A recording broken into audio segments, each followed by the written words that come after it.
It started the Sunday Pastor Daniel arrived. The whole town had been buzzing for weeks. Our old pastor, Reverend James, had retired after 34 years of service, and the elders had brought in a younger, more modern leader. Pastor Daniel was everything a small-town church could want.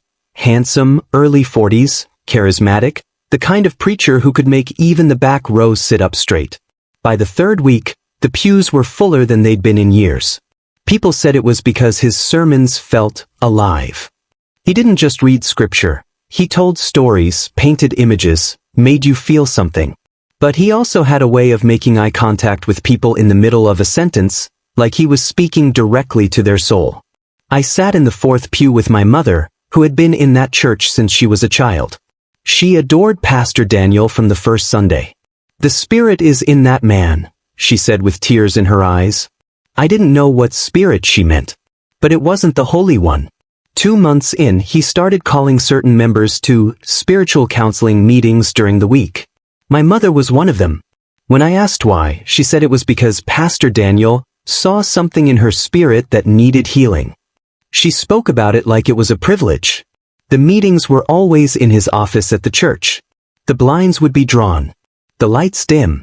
Once, when I went to pick her up early, I caught the faint sound of her crying inside his office. Not the quiet, broken cry of prayer, but the muffled sobbing of someone who had been told something unbearable. She came out looking pale and exhausted. When I asked if she was okay, she only said, "You wouldn't understand. It's spiritual warfare." Then came this special offering. Pastor Daniel told the congregation God had given him a vision. The church was to expand, build a new prayer hall, and sow into the kingdom before the year's end. He said those who gave sacrificially would see miracles within 90 days. I watched people empty their savings, sell jewelry, and take loans. My mother withdrew almost all the money from her retirement fund.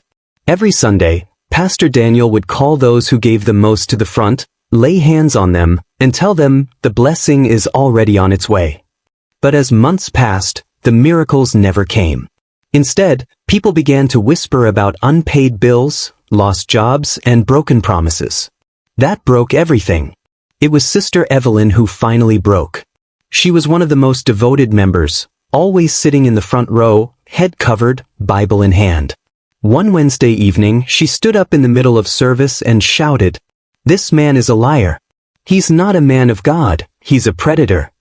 The church fell into stunned silence. Pastor Daniel's smile didn't even fade. Evelyn told us everything. The private meetings were not counseling. He had been manipulating women, telling them their sins could only be cleansed through physical acts of spiritual intimacy. She named names. My mother's was one of them. I felt my stomach twist into a knot. The next Sunday, only half the church showed up. By the week after that, it was nearly empty. Pastor Daniel denied everything, called it the devil's attack, and insisted God would vindicate him. But when police arrived one morning with warrants, he was gone, his house empty, his phone disconnected. It took my mother a year before she could even speak about it. She told me he'd broken her faith, her trust, and her sense of worth. Now, every time I pass a church, I think about how easy it is for someone to hide behind scripture and charm, and how the people looking for God are often the most vulnerable. I haven't set foot in a church since. And I'm not sure I ever will.